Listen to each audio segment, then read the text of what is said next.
दोस्तों नमस्कार। मैं हिम्मत सिंह विमर्श मीडिया और आर्किटेक्ट इंडिया का ये साझा कार्यक्रम है। आज हम बैठे हैं आपके साथ, हमारे साथी जुड़ रहे हैं और उम्मीद है कि जल्दी हम उसके साथ कनेक्ट कर पाएंगे। अ, दिल्ली में जिस तरह का तोड़ फोड़ चल रहा है, उसी को एक विषय के रूप में हमने चिन्हित किया है।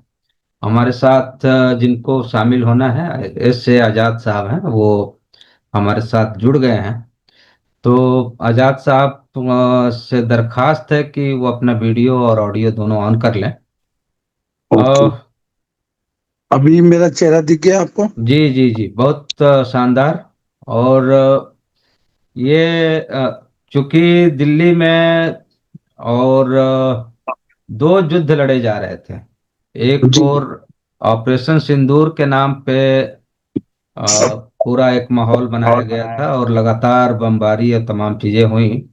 उसका क्या नतीजा हुआ, कैसे उसका खामियाजा देश भुगत रहा है या दुनिया में क्या उसका उसके बारे में परसेप्शन है, वो तो हम अलग बात है। लेकिन एक युद्ध सीधे सीधे अपने देश के नागरिकों के साथ, देश की जो राजधानी है वहाँ की सरकार और जो देश की केंद्र की की सरकार है, दोनों की मिली भगत से पूरे के पूरे दिल्ली को जो लोग बसाते हैं, जो लोग संवारते हैं, जो लोग उत्पादन की प्रक्रिया में शामिल हैं, उनको ही एक तरह से दुश्मन की तरह उनके साथ ट्रीट किया जा रहा है, उसके साथ व्यवहार किया जा रहा है। और बड़ी बेरहमी से उनके आशियानों को उजाड़ा जा रहा है, बिना किसी मानवीय जो सहायता होती है, शेल्टर। जी। अ, अ, एक एक सेकंड, ये कुछ प्रॉब्लम हो गई थी।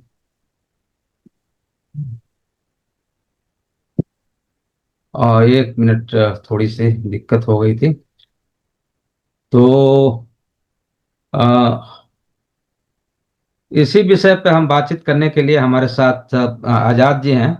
आजाद जी, आपका बहुत बहुत स्वागत है। विमर्श और आर्किटेक्ट थैंक इंडिया का यू। ये कार्यक्रम है। आप आप या थोड़ा सीधा हो जाएं तो आपका चेहरा और ज्यादा बेहतर दिखाई देगा जी। लोगों को। जी जी जी। तो दो तरह का युद्ध लड़ा जा रहा है। एक और भारत पाकिस्तान के नाम पे, आतंकवाद के नाम पे, या जिसके भी आप कहिए, या धर्मांधता, या जो भी आप उसका नाम ले लीजिए, राष्ट्रवाद के नाम पे लड़ा जा रहा है। दूसरी ओर अपने ही देश के नागरिकों के साथ ये जिस बेरहमी से उनको उजाड़ा जा रहा है, उनको खत्म किया जा रहा है, और एक तरह से ये घोषित कर दिया गया है कि ये घुसपैठिए हैं और इनकी जगह नहीं है यहाँ। तो ये एक तो ये है मसला। दूसरा ये है कि जो लड़ाई लोग लड़ रहे हैं, खास करके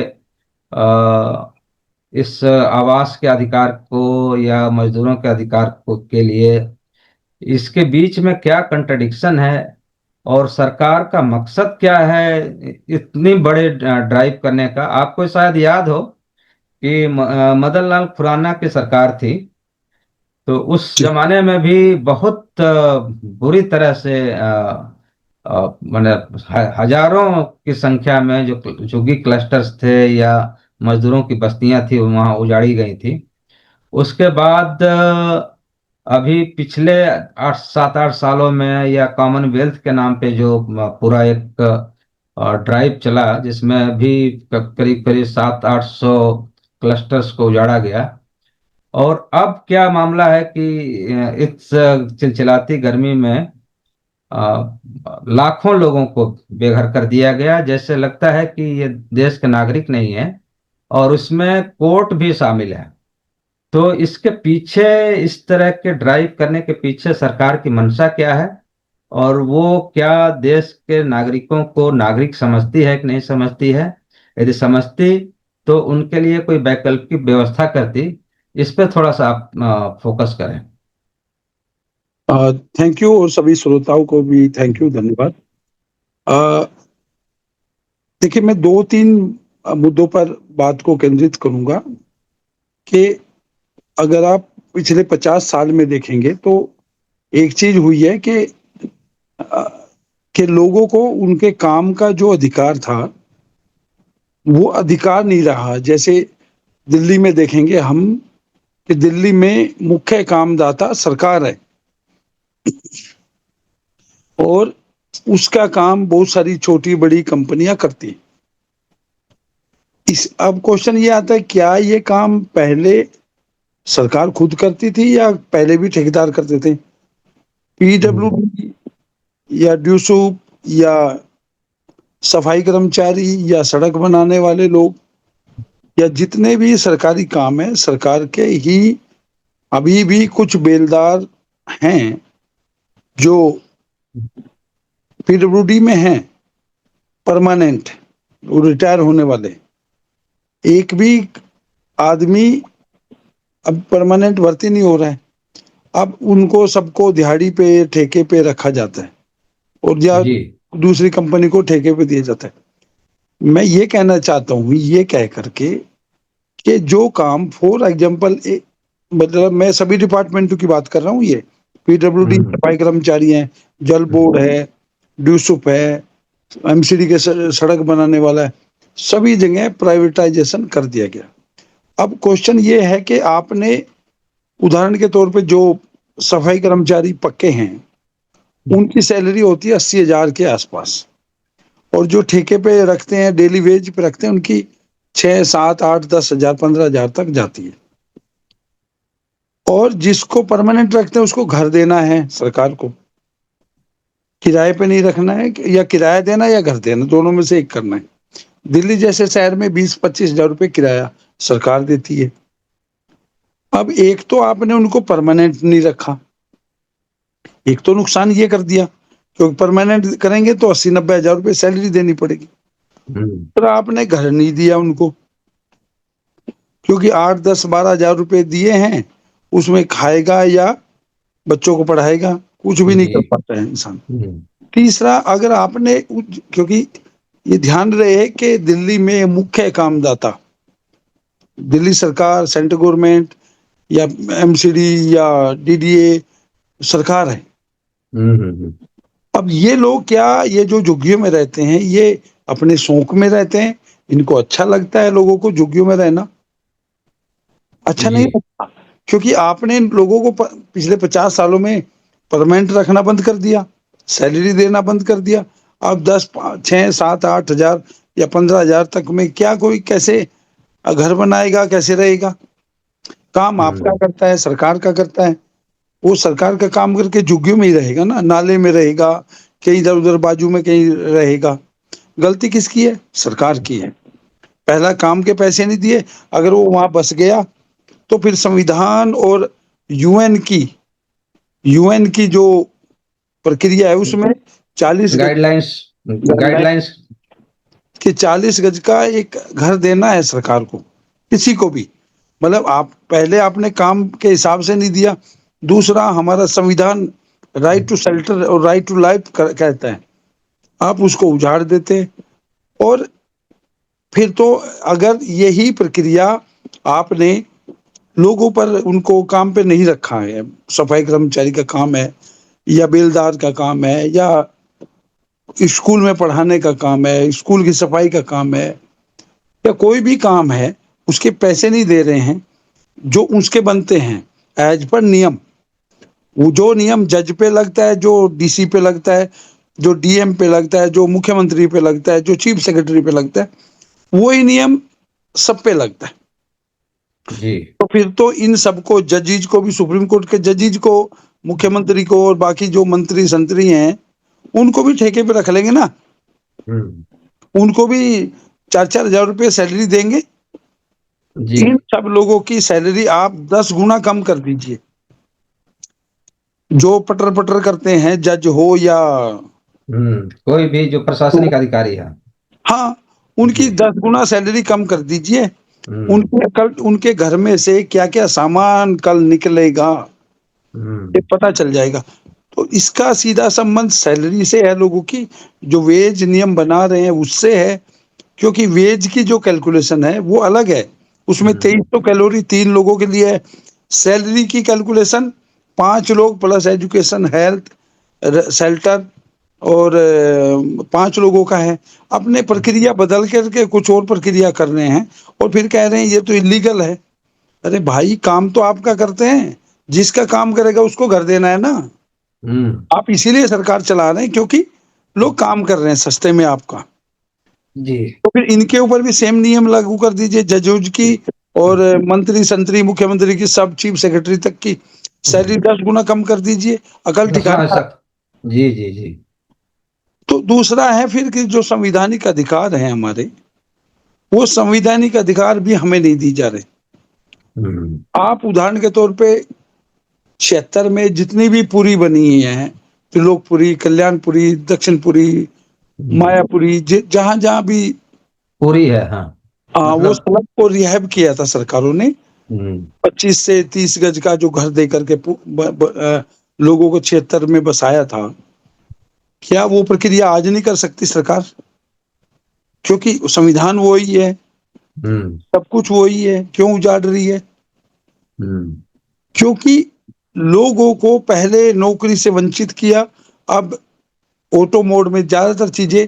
अब आप अगर जान देख रहे होंगे, 90 के दशक में 500 मजदूर एक सड़क पे लगते थे खुदाई करने के लिए। हम्म। 500 हजार की लाइन में खुदाई करते थे और बच्चे सब लगे रहते थे। अब वो तो काम रहा नहीं है।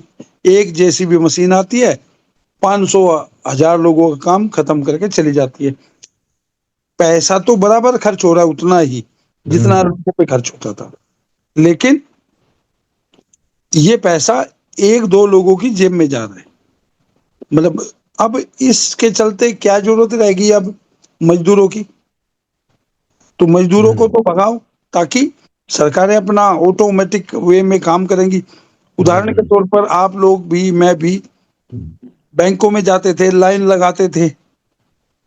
बैंक में अब कर्मचारी ही नहीं दिखते हैं, कोई वहां भीड़ ही नहीं करता है, बैंक खाली हो गए। टेक्नोलॉजी के कारण भी हम और आप पहले मिल के बात करते थे, आज हम हम्म। फोन पे बैठ करके बात कर रहे हैं। जी। टेक्नोलॉजी के प्रभाव से जिस पर असर पड़ा है, क्या वो ओनली मजदूर है? तो इस जबकि टेक्नोलॉजी का फायदा तो आम मजदूर को मिलना था, उसके कारण उसके घंटे कम होने थे, उसकी हम्म। दिनचर्या में बड़ा कुछ अच्छा होना था, उसको ज्यादा सैलरी मिलनी थी, काम कम करना था उसको, ताकि वो एंजॉय कर सके। लेकिन इस टेक्नोलॉजी के टाइम में भी उसको सरकार की तरफ से भी और लोगों की तरफ से भी उजाड़ ही मिल रही है। और हम्म। हमारे संविधान के जो रखवाले हैं, वो कोर्ट हो या सरकारें हों, वो उल्टा उनके ऊपर एक्शन ले रही है, जबकि उनको संविधान पढ़ना चाहिए और उनकी पहले उनकी सैलरी पर क्वेश्चन करें। मैंने बात जी तो मैं थोड़ा सा यहाँ रोकना चाह रहा हूँ। एक तो हो गया सरकार, और सरकार के जो काम, जो सैलरी बेस्ड काम करते थे लोग, हाँ, उसको प्राइवेटाइज कर दिया। इसके साथ साथ तमाम फैक्ट्रियों में, छोटी फैक्ट्रियों से लेके हाउस होल्ड फैक्ट्रियों से लेके गारमेंट सेक्टर से, तमाम तरह की चीजें हैं उसमें लोग काम करने वाले हैं। इसके साथ साथ रेहड़ी पटरी खोमचा, रिक्शा, ऑटो, ये वो चलाने वाले लोग हैं, जिनकी कमाई इतनी नहीं हो पाती है कि वो एक बेहतर जीवन जो है अपने लिए, या बेहतर कोई शेल्टर वो अपने लिए हासिल कर पाए। तो वो लोग कहीं ना कहीं उनको सस्ते से सस्ती कोई जगह, या सस्ते से सस्ता कोई कोई भी शेल्टर, उस दिशा में लोग जाते हैं कि दो पैसा बचेगा। तो एक तो यह है कि आपने जो जो आपका संवैधानिक जो दायित्व था उसको तो आपने निर्वहन नहीं किया।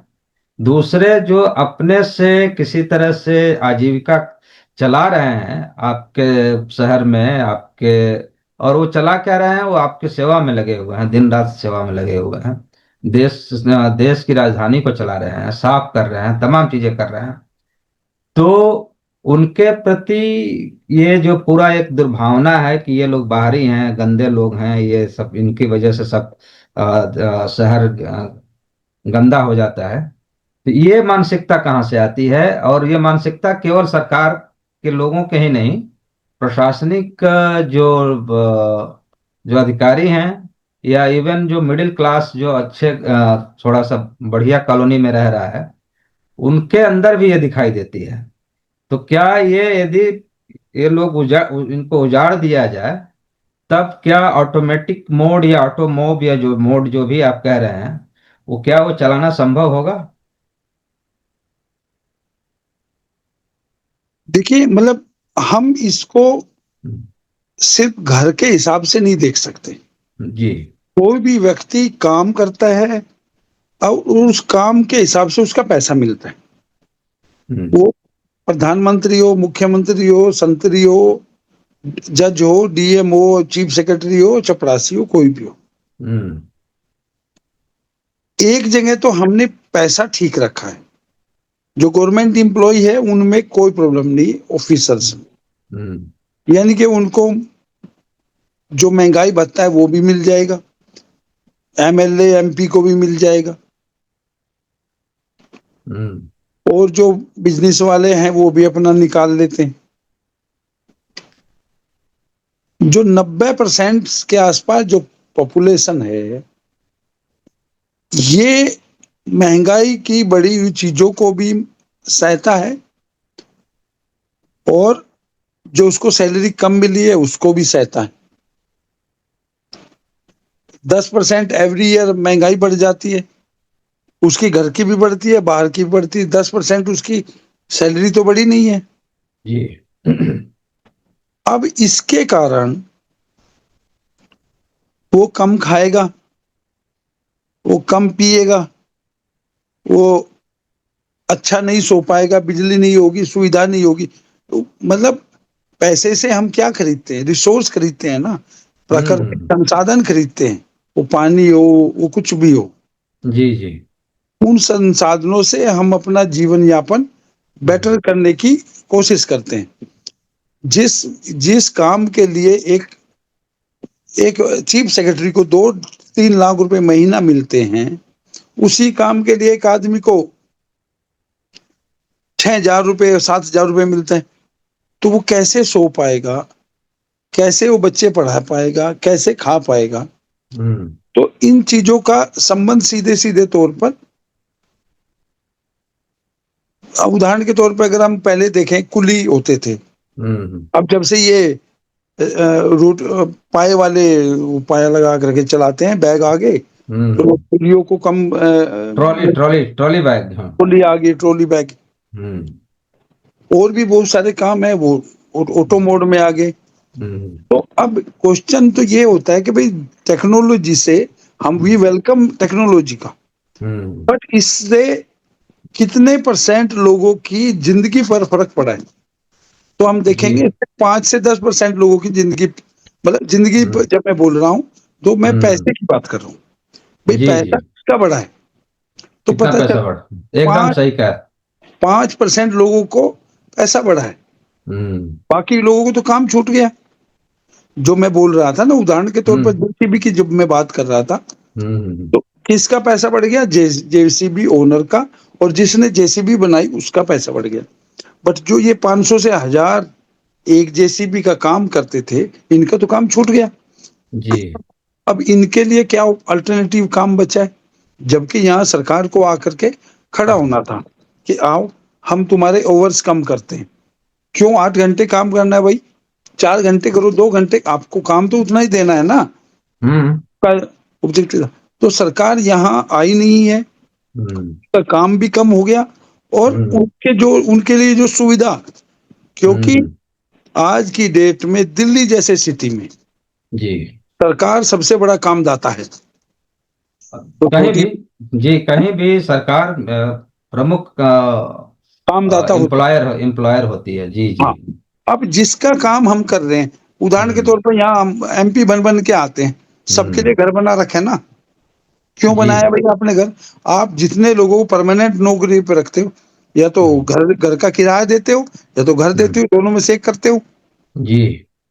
अगर ये जितने भी लोग सरकार ने रखे हुए हैं काम पर, वो ठेके पे हों, जो भी लोग, एक छोटे से बड़ा लेकर के सबको घर हम्म। देना या घर का किराया देना, अभी पता चल जाएगा। कोई नहीं जी। रहेगा। आप, मैं, कोई भी नहीं गंदे नाले में और झुग्गी झोपड़ी में रहना चाहता। वो जी। मन मार के पहले वहां रहता है, जी। फिर उस टेक्नोलॉजी के कारण आप उनको हटा देते हैं, जी। और उसके तो कारण अभी उसके अब जी जी, अब मैं थोड़ा सा अगले उसमें जा रहा हूँ कि एक तो आप जब वोट का समय होता है, इलेक्शन का समय होता है, तो हर वोटर कहा जाता है कि आप हमारे लिए माई बाप हो, तमाम चीजें हैं। या ना भी कहे तो भी वो एक as a citizen of India उसके अधिकार हैं। वी द पीपुल, जिसकी संविधान की जो पहली लाइन का पहला शब्द है, वी द पीपुल है। तो वो वी द पीपल क्या बाकी जो बस सत्ताधारी या सामर्थ्य या सामर्थ्यवान जिसको कहा जाता है, या कहिए कि जो प्रभुत्वशाली जो वर्ग है, केवल उनके लिए है या सबके लिए? ये इतनी दोहरी मानदंड कैसे कोई संवैधानिक मूल्य पे काम करने वाली सरकार या सत्ताधीश या इवन न्यायाधीश, ये किस तरह से ये डिफाइन क्यों करते हैं? ये इतना नफरत क्यों है? देखिए, जब से प्राइवेटाइजेशन हुआ, और हम्म। उसी हिसाब से अगर आप 90 से पहले डीडीए के घर देखेंगे, जहां जहां हम्म। डीडीए के घर बनाए हैं, तो हम्म। वहां सरकारी स्कूल पहले बनाए जाते थे। गवर्नमेंट के, दिल्ली गवर्नमेंट के स्कूल, फॉर एग्जाम्पल आप साकेत में देखोगे, या हम्म। जितने पूरी हैं उनमें भी देखोगे, स्कूल है, डिस्पेंस है, हॉस्पिटल है। लेकिन अब जहां भी कॉलोनी कटती है सरकारी, हम्म। वहां वो प्राइवेट स्कूल बनाते हैं। यानी कि अब ये काम जो है सरकार का मैंने नहीं कुल मिला के आप कहना चाह रहे हैं कि जो मास्टर प्लान से कैसे यहाँ का है। मैं आम मजदूर, एक जी एक एक बस बार एक इसी चीज जी बोल दूं, मैं उस पर जा रहा हूँ जो आपकी वो बात है, जी जी जी। संविधान वाली। हम्म। अब स्कूल में पढ़ाई होती है, शिक्षा। हम्म। आपने सरकारी स्कूल बनाना बंद कर दिए। आप भी, और 90 के बाद कितने स्कूल बनाए बता दे सरकार? हम्म। जितनी परसेंटेज पॉपुलेशन बढ़ी है, उसके हिसाब से क्या स्कूल बने? नहीं बने। आपने कॉमन स्कूल सिस्टम खत्म कर दिया, क्योंकि हम्म। पैसे वाले का बच्चा और झोपड़पट्टी का बच्चा जब एक साथ बैठ के पढ़ते हैं, तो पता चलता है हम्म। में जो तेज है, उसमें जो तपस्या है, जो झुग्गी से भूखे पेट आता है उठ करके, उसको पता होता है कि तुझे इससे आगे नहीं निकला तो तू पीछे रह जाएगा। हम्म। वो पढ़ाना ही बंद कर दिया। वो जी। बाजू से जाते हुए जब गाड़ी में देखता है बच्चों को पढ़ते हुए, उसको लगता है तेरे भाग्य में ये है नहीं। हम्म। यहीं से वो संविधान की बात आ जाती है। आपने पहला काम क्या किया? लोगों को स्कूल से बाहर कर दिया। स्कूल अब सरकार का दायित्व नहीं रहा, ये तो पर्सनल हम्म। हो गया। जी। जब आप स्कूल नहीं देंगे, पढ़ाई नहीं देंगे, तो वो संविधान जिसकी आप बात कर रहे थे, हम्म। चंद लोगों तक सीमित हो जाएगा। जो 10,000 20,000 की शिक्षा, हम्म। स्कूल की शिक्षा खरीद सकते हैं, वो संविधान के लिए नहीं, वो भंडारे खाने के लिए लाइन में हम्म। लगता है। जब कोई बच्चा 5 साल का, बड़ा दर्द होता है कि हम्म। जिसको अब ये समझना था कि ये लाइन नहीं है तेरे लिए, तुझे स्कूल में जाना है, वो सरकार ने बंद कर दिया। तो हिम्मत जी, हम्म। जिस संविधान को आप पढ़ाना चाहते हैं, उसके लिए तो आपको स्कूल खोलना पड़ेगा। जी जी जी। जो हमारी सरकारों ने बंद एक कर। वो और बंद किया है तो उसके पीछे के भी तमाम कारण होंगे। दो दो बात और कहूंगा, क्योंकि इस पे हम और भी आगे भी बात करेंगे इस पूरे मसले को। लेकिन अभी तत्कालिक दो बातें हैं। एक तो डीडीए यहाँ की प्राइम लैंड ओनर है, यहाँ दिल्ली की। बाकी भी छोटे मोटे हैं सब, लेकिन मैक्सिमम जो जमीन है वो डीडीए के पास है। पहले जो आपने कहा था कि स्कूल बनते थे, तमाम चीजें सुविधाएं पहले दी जाती थी, उसके बाद डीडीए के मकान या फ्लैट्स बनते थे। वीकर सेक्शंस के लिए बहुत सारे मकान बनते थे।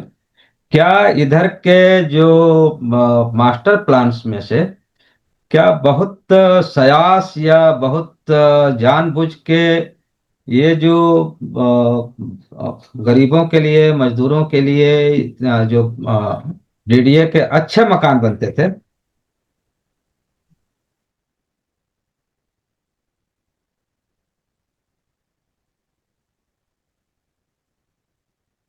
जी जी।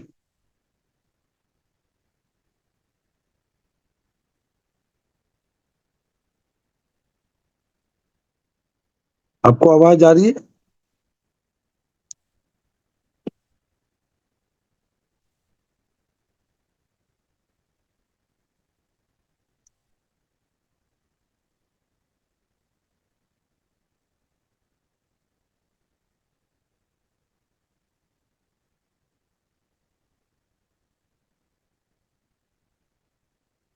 आपकी आवाज नहीं आ रही।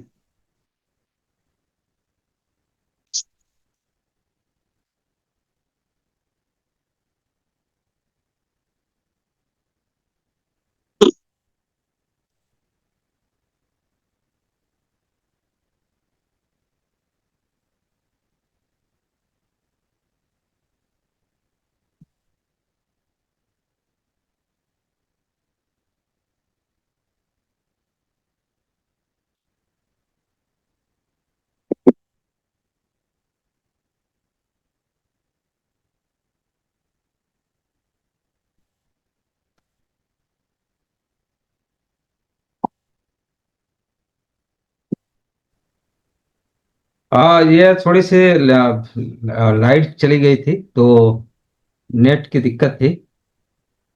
आपको आवाज आ रही है क्या आजाद जी? हाँ, आ गई जी आवाज। जी जी, मैं माफी चाहता हूँ।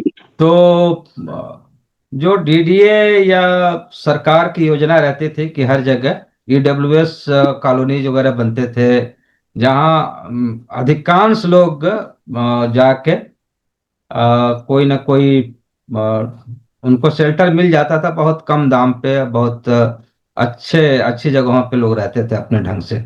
ये भी क्या बहुत सरकारों ने या डीडीए ने कहीं ये जो बंद कर दिया इस पूरे योजना को। वो इतनी महंगी जब फ्लैट्स वो बेच रहे हैं middle class, upper middle class के लिए, उसमें वर्किंग क्लास तो एकदम गायब हो गया है।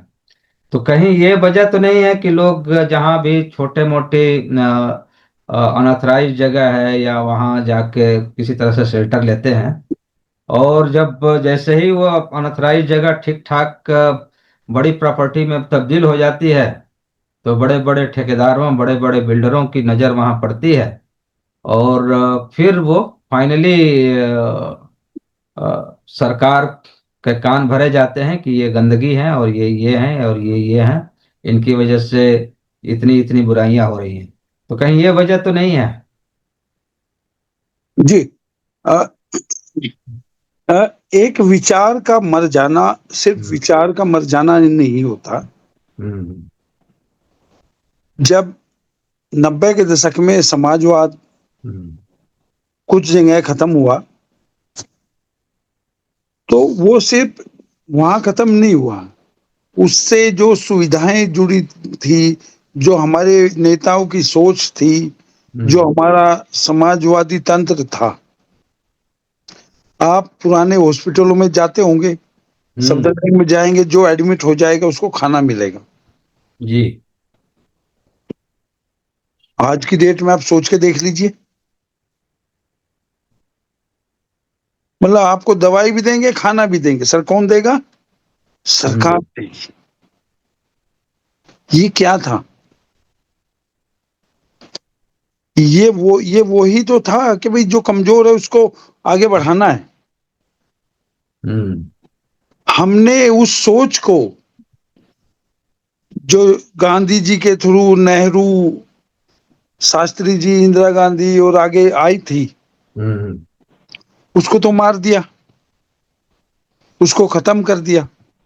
हम्म ये कह करके किया कि इन्होंने कुछ नहीं किया। अरे आज बना के दिखाओ ना हॉस्पिटल जिसमें आप खाना भी दोगे और दवाई भी। दवाई भी दोगे, इलाज भी करोगे, पूरा प्रॉपर, डॉक्टर भी हाँ, जाएगा। आप हम्म खाना दो, बना के दिखाओ ना। हम्म आज की डेट में, और जब हमने ये कल्पना की थी कि ये देश ऐसा हम्म होगा, तब यहाँ लोग जूते कपड़े नहीं पहनते थे। ये गांधी को देख करके आप समझ सकते हो। हम्म उस टाइम हमने देखा था कि, सपना देखा था कि खाना भी देना होगा। हम्म एमजीआर तमिलनाडु में ऐसे ही नहीं बनता है कोई। हम्म एमजीआर बनने के लिए वो बच्चों की भूख देखना जरूरी होता है। उसने जब वहां खाना खिलाना बच्चों को शुरू किया, तो वहां परसेंटेज बढ़ गया पढ़ने वालों का। हम्म, जो स्टालिन के फादर थे, जी। वो ऐसे ही नहीं बन जाता कोई। करुणानिधि साहब की बात कर रहे हैं। करुणानिधि जी कोई ऐसे ही नहीं बन जाता। हम्म उनको बहुत, अब वहां जनता के बीच में जाकर के संघर्ष करने होते हैं। जी जी जी। उसका नतीजा है कि तमिलनाडु आज, हम्म, और वो मिडिल क्लास, वो पिछड़े, वो दलित कंपैरेटिव आगे। नॉर्थ, कंपैरेटिव आ गया, जी जी। मैं ये नहीं कह रहा हूँ वहां अच्छा हो गया, नहीं, मैं समझ गया, एकदम आप सही पर कह रहे वो हैं जी। नॉर्थ से जो काउ बेल्ट है, हम्म, उससे बहुत आगे। बहुत आगे है। और उन्होंने हमें दिशा दी। हम्म वहां मैनुअल वर्कर एक्ट 82 बनाया उन्होंने। हमें हम्म सीखना चाहिए उनसे। जो रेडी वाले, पटरी वाले ये काम करते, उनके लिए उन्होंने 82 में कानून बनाए। हमारी सरकारें तो आज तक भी नॉलेज नहीं रखती इस बात की। जी। तो इसलिए वो चीजें जो घर देती हैं, वो हमारे काम से जुड़ी हुई है। हम्म हमें जब तक काम का अधिकार नहीं मिलेगा, हमारे काम के अधिकार में घर जुड़ा हुआ है। घर मतलब आप जो पूरा सैलरी की जो बात आप कर रहे हैं विथ। नहीं, हमारे काम में है ये। हाँ हाँ। हम जी क्यों किसी दो आने के एमपी एमएलए को घर देते हैं? जी। एक एक भ्रष्ट जज को हम नोट रखने के लिए जज घर देते हैं। जी। चले हुए नोट मिले हैं यहाँ, क्यों देते हैं? क्योंकि वो काम करता है।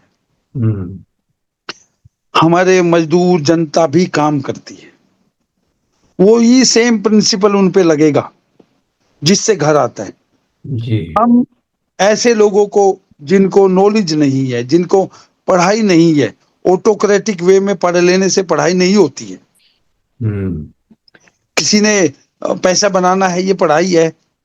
ये पढ़ाई नहीं है। पढ़ाई वो है जिससे हमें पता चले कि हमें देश क्या है। देश कोई बाउंड्री नहीं है, कोई बिल्डिंग नहीं है, कोई पहाड़ नहीं है। जी ये जो लोग हैं, यही तो देश है। जी जी जी। एकदम आप सही कह रहे हैं। अब थोड़ा सा बस मतलब। मैं लास्ट बोल दूं जी जी, कि डीडीए ये वाले पे अगर बात। ऐसे लोगों को की पार्टिसिपेशन होना चाहिए, जिनका रिप्रेजेंटेशन है, हम्म जो एमएलए और जो एमपी बैठते हैं वहां जाकर के, हम्म वहां हमें वर्कर रिप्रेजेंटेटिव भेजने पड़ेंगे। वहां हमें झुग्गी झोपड़ी से रिप्रेजेंटेटिव, क्योंकि हमारा प्रतिनिधित्व ये एमपी एमएलए नहीं कर रहे हैं। सही इसको कह। कॉन्स्टिट्यूट करना पड़ेगा। हम्म। आप ऐसे लोगों के हाथों में कैसे सत्ता दे देंगे जो आपके खिलाफ हैं? हम्म। उनका प्लानिंग उल्टा है। जी। और दूसरा, मैं थोड़ा सा इस पे, आपने डीडीए वाले पे सही कहा कि वहाँ हमारा रिप्रेजेंटेशन ही नहीं है, तो वो क्यों करेंगे। और जिस जिस तरह की पढ़ाई उन्होंने की है, पैसा कमाना और ऑटोक्रेटिक ढंग से चीजों को समझने वाले लोग जब भर जाएंगे तो स्वाभाविक रूप से जो बड़ा हिस्सा है समाज का, देश का, जो चला रहा है, बना रहा है, संवार रहा है, उसके प्रति कोई संवेदना उसके अंदर कभी होती नहीं है। और तीसरा जो अंत में जब सरकार प्रशासन काम के लिए नहीं आता है, मतलब काम नहीं करता है, तब लोग अदालत के दरवाजे खटखटाते हैं। क्या अदालतों में भी दोहरा मानदंड या दोहरा चरित्र उनका, खास करके गरीबों, अल्पसंख्यकों, आदिवासियों, दलितों, अति पिछड़ों पिछड़ों के प्रति, और वहीं कारपोरेट घरानों और उनके जो के साथ साथ जो यहाँ का सवर्ण लाभी है, जिसको उसके, उन दोनों के बीच में क्या वो फर्क वो करती है, या वहाँ भी जो जजेज हैं वो भी उसी तरह के ऑटोक्रेटिक ढंग से पढ़ के आए हैं, किसी तरह की संवेदना शायद नहीं है, और एक तरह से एक मैकेनिकल ढंग से सोचते हैं, या गरीबों से नफरत करते हैं, क्योंकि जो भी काम हो रहा है वो कहा जा रहा है कि तो कोर्ट ने ऑर्डर दिया है, हम क्या करेंगे। तो कोर्ट को ये नहीं देखना चाहिए कि यदि आप हटा रहे हैं तो कोर्ट ये बोले कि प्रॉपर आपको शेल्टर और बेहतर सुविधा आपको देनी पड़ेगी। हटाइए, कोई दिक्कत नहीं है, हम कोई भी नहीं चाहेगा कि उस जगह पे रहे, लेकिन एक बेहतर आवास आप प्रोवाइड कराइए। तो ये प्रोवाइड ना करा के उल्टा जो है बोल देता है कोर्ट की उजाड़ दो, उनको भगा दो। मतलब ये एक तरह से घुसपैठिया टाइप के उनके साथ ट्रीट करता है। तो अदालत में भी जब ये मामला है तब आदमी करे क्या। मैंने पहले ही बोला है कि जो राज्य की सोच हो जाती है, जी। राज्य अगर, मैं जो एम्स सफदरजंग हॉस्पिटल का उदाहरण दे करके, एलएनजेपी हॉस्पिटल का उदाहरण दे करके आगे बढ़ रहा था, हम्म। ये हमारे जो उस टाइम के नेता थे उनकी सोच थी। जब राज्य के लीडर की सोच बदलती है तो जज नौकरी करने आता है। जज समाज बदलने नहीं आता है, वो सुप्रीम कोर्ट का जज हो या लोअर कोर्ट का जज हो। जी। उसको सुबह कोर्ट जाना है और वहां 5 7 10 घंटे अपना काम करना है, फिर आकर के अपना घर में सो जाना है। वो समाज आज तक ज्यादातर केस में दुनिया में ऐसा देखा गया कि समाज नहीं बदला है जजित से। समाज बदलने के लिए समाज के लोगों को खड़ा होना पड़ता है। जी। और जजिज की सोच, मैं जो एक पुराने सुप्रीम कोर्ट के जज होते थे, हम्म। I think Krishna, Krishna justice Iyer. Krishna Iyer, हाँ हाँ। वो तो अब है नहीं, जी। न जस्टिस बालाकृष्णन है। हम्म। कि उनको एक जिस बैकग्राउंड से, हालांकि आज जस्टिस गवई हैं, हम्म। उनसे काफी आशा है। आप राजघरानों से निकल के आते हो और आप उसी राजघराने के हिसाब से आप न्याय करते हो। अहल्याबाई होलकर का मैं कुछ पढ़ रहा था, जी। उनके एक प्रधानमंत्री होते थे, जस्टिस, ओ सॉरी जस्टिस कह रहा हूं मैं, उनके प्रधानमंत्री अहल्याबाई होलकर के एक प्रधानमंत्री थे हम्म। गंगाधर चंद्रचूड़, जी। 1700 कुछ में। उन्होंने, मैं एग्जैक्टली भूल रहा हूं, उन्होंने किसी एक दूसरे राजा को, अहल्याबाई होलकर के राज्य पे, मालवा पर हमला करने हम्म। के लिए बोला और वो आ गई। अहल्याबाई होलकर ने हम्म। तो परास्त किया। हम्म। तो जिसकी रगों में, इतिहास में गड़बड़ है, तो हमारे पुराने जी। चंद्र साहब, जी। जी। तो आप समझ, जी, मैं थोड़ा चूंकि समय का ध्यान। जी। एक से बस एक जी। सेकंड में अपनी बात को ये इसलिए कहना था कि आपका हिस्टोरिकल कॉन्टेक्स्ट भी जरूरी है, आपका हम्म, क्या पढ़ के आए वो भी जरूरी है, आपके राज्य की क्या सोच है वो भी हम्म, जरूरी है। और अगर हमारे समाज जिनकी हम बात कर रहे हैं वो आगे नहीं बढ़ेगा अपने आप से लड़ने के लिए, क्यों किसी के ऊपर, सरकार के ऊपर आश्रित हो जाए, उसको पढ़ना ही पड़ेगा। जी। तो डॉक्टर मैं एक अम्बेडकर, एक मैं इसीलिए मैं एक छोटा सा और एक जी। सेकंड, उसको डॉक्टर अम्बेडकर बनना ही पड़ेगा। हम्म, डॉक्टर अम्बेडकर ने तो बाहर खड़े होकर के पढ़ाई कर ली। मैंने पढ़ा है कि डॉक्टर अम्बेडकर जब तक एलिफेंटा कॉलेज, आई थिंक मैं नाम भूल रहा हूँ, वहां हम्म, नहीं गए, तब तक उन्होंने खुद बोला है कि उन्होंने पानी नहीं पिया हम्म, स्कूल में, जी जी। पानी नहीं पिला। अगर इन तपस्याओं के साथ डॉक्टर अम्बेडकर बन जाते हैं हम्म, तो हमें भी झुग्गी में से निकलना होगा, हम्म, और वो संविधान की किताब पढ़ के किसी के मुंह पे मारनी पड़ेगी जाकर, हम्म, उस जज के भी मारनी पड़ेगी जो हमारे खिलाफ जी जी। ये तो ऑर्डर देता है। मेरा केवल अब एक लास्ट सवाल है कि जो लोग इन शोषितों वंचितों की लड़ाई लड़ रहे हैं, वो कहीं ना कहीं मतलब बड़ी हारी हुई लड़ाई एक तरह से पहले ही वो जिस तेवर के साथ जाते हैं, तो उसी से लग जाता है कि ये हारी हुई लड़ाई लड़ने जा रहे हैं या बड़े बेमन से लड़ने जा रहे हैं। तो ये जो हताशा है, खास करके जो अ, गरीबों मजदूरों के हितैषी पार्टियां थी या संगठन थे, ट्रेड यूनियंस थे, पेशागत उनके जो ऑर्गेनाइजेशंस थे, उसमें भी कहीं न कहीं एक बड़ी हताशा, एक कहिए कि अब तो कुछ हो ही नहीं सकता, जो है वो मान लिया जाए।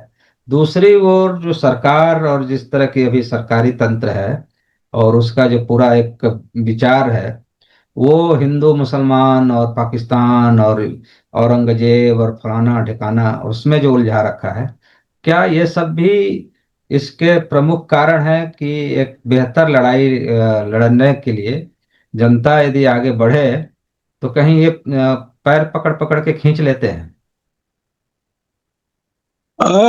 जो मैं विचार विचार तब से कर रहा हूँ, जी। वो विचार सिर्फ सरकार में नहीं मरा है, हम्म, वो जन आंदोलन, हम्म, यूनियन और संगठनों में भी मर गया है। जब कोई संगठन विचार के साथ है ही नहीं, हम्म, सिर्फ नाम के साथ है, तो वो विचार जब होगा नहीं तो किस तरीके से वो स्ट्रेटेजी प्लानिंग बनाएगा, वो खुद एक क्वेश्चन है।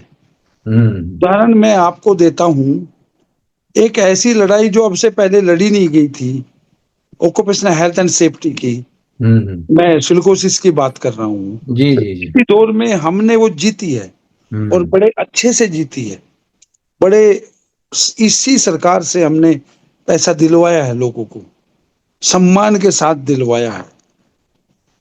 वो तभी संभव हो सकता है जब आप उस हम्म, विचारधारा को आगे बढ़ाते हैं, अपनी स्ट्रेटेजी बनाते हैं, आप जनता के मुद्दे उठाते हैं, तो संभव है। लेकिन जी। आपको विचारधारा तो पढ़नी पड़ेगी। पढ़नी आप, पड़ेगी, जाननी पड़ेगी, जी जी। आप सिर्फ हवा हवाई बातें करके भाग नहीं जी सकते। जी, आपको बहुत अपनी बहुत। स्ट्रेटेजी, आपको अपनी स्ट्रेटेजी आज की पोजीशन के हिसाब से बढ़ानी हम्म, पड़ेगी। मैं एक छोटा सा गांधी जी का उदाहरण देकर के आगे बढ़ता हूँ। हम्म, मुझे बहुत अच्छे से याद नहीं है, कुछ गलती होती है तो कोई माफ कर रहा है मुझे, सभी लोग। हम्म, हाँ, क्योंकि वो मैं चंपारण की घटना बता रहा हूँ, वहाँ कुछ जो मुझे याद नहीं है ठीक से, बट मैं उदाहरण बहुत अच्छा है इसलिए देना जरूरी। जब चंपारण में आंदोलन कर रहे थे गांधी जी, और वहाँ वो आंदोलन असफल होने की बात हो रही थी, और वो आंदोलन को आगे बढ़ाने की बात भी हो रही थी, तो उसी टाइम में वहाँ किसानों का जो आंदोलन था उसमें कुछ पैसा का लेन देन था। तो हम्म, जो लोग कह रहे थे हमें 5 रुपए मिलना चाहिए, हम्म, लेकिन वहां जब समझौता होने को हुआ तो वो 1 रुपए में हो गया। हम्म, तो और गांधी जी ने वो 1 रुपया मान लिया। सब लोगों ने कहा नहीं नहीं, ये क्यों मान लिया, क्यों मान लिया, ये तो गलत है। उसने हम्म, बोला 1 रुपया आने दो ना, हम्म, बाकी 4 रुपए भी ले लेंगे, हम्म। इसलिए अभी अभी दिल्ली गवर्नमेंट ने पिछले साल हमें बोला कि हम 6 लाख नहीं देंगे, हम 2.5 लाख और 5 लाख देंगे। हमने हम्म। फट से कह दिया दे दो, हम्म। और लगभग 200 लोगों को उन्होंने दे दिया। जी। और जिसके घर में 5 लाख और 2.5 लाख आए हैं ना, हम्म। खुशी का ठिकाना नहीं होता। जी जी, एकदम जहाँ कोई उम्मीद ना हो वहाँ मतलब उम्मीद से ज्यादा कुछ मिल जाए तो स्वाभाविक रूप से। बाकी पेंडिंग है ना, बाद में ले हाँ, लेंगे तो पार्टी दे बाकी देंगे। लड़ाई लड़ी जाएगी। जी, एकदम आपने सही कहा तो इसलिए कि। हमें वो सीखना पड़ेगा वहां से, जी जी और जी। विचार तो जिंदा रखना ही पड़ेगा अपने विचार जिंदा अंदर। रखना। जी जी। तो दोस्तों आपने अभी जो बातचीत हुई, आजाद जी ने जिस तरह से उन्हें बुनियादी जो प्रस्थापना है, कम से कम उसी को ठीक करने की जरूरत है। और जो लोग मजदूरों की लड़ाई लड़ रहे हैं या जो मजदूर खुद अपनी लड़ाई लड़ रहे हैं, उनको भी समझना पड़ेगा कि पहले ही हारी हुई लड़ाई नहीं लड़नी है, शुरुआत करनी है। परसेप्शन आपको क्लियर रखना है। जो नागरिक का एक वकील है या जज है या प्राइम मिनिस्टर है या कोई भी है, वही नागरिकता की हैसियत सबकी है। तो उसमें जो लड़ाई है उसको समझ समझ के, और जो संगठन इस तरह के तमाम समूहों को आगे बढ़ा रहे हैं, उनको भी समझना पड़ेगा कि अब नए दौर में नए तरीके से कैसे आंदोलन को खड़ा किया जाए, कैसे एक बेहतर जन दबाव बना के मजदूरों के हक में, यहाँ के आम नागरिकों के हक में एक बेहतर नीति और बेहतर आवास योजना भी बनाई जा सकती है। उस उसके लिए आगे बढ़ना पड़ेगा। आपको ये कार्यक्रम कैसा लगा हमें जरूर बताएं। हमारे चैनल को सब्सक्राइब करें, लाइक करें, शेयर करें। फिर हम एक नए मुद्दे के साथ हाजिर होंगे आजाद जी के साथ। ये एक पहलू था। बहुत बहुत धन्यवाद आजाद जी, धन्यवाद आपने धन्यवाद। बहुत अच्छी इंसाइट दी है। और उम्मीद करते हैं कि लोगों को भी अच्छा लगेगा। बहुत बहुत धन्यवाद।